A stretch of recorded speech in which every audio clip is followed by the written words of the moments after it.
Ramogi wadhi nyime kamar ni doho mar jotich ma Kisumu kawuono golo chik ne jochiw thieth e kaonti no mane ong'anyo mondo mi odogi tich nyaka winj mang'ada bura manochwal kod kaonti ma Kisumu e doho. Jang'ad buche Justice Christine Bari ochiwo chik ma kama kalore kod bura matend kaonti nyocha omako e doho kagiwacho ni ng'anyo ma kamano rocho chenro mag chiwo thieth e osiptende mag piny owacho. Jang'ad bura Bari bende ne onyiso sirikand kaonti ma Kisumu mondo mi ne ochulo jochiw thieth go osachgi madu mar adek kapok ochopo tarik 4 mar dwe manyien mar 5. Bura no ibiro winj kendo tarik 22 dwe manyien.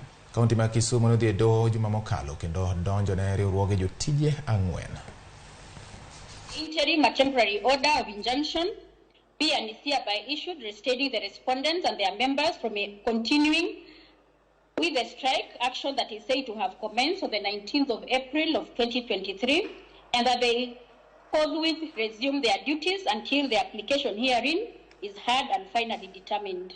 2 is that parties are at liberty to continue with their planned engagement with the county government and the claimant applicant to proceed to release the respondents' members' salary for the month of March of 2023 by close of business on the 4th of May of 2023 as undertaken before this court.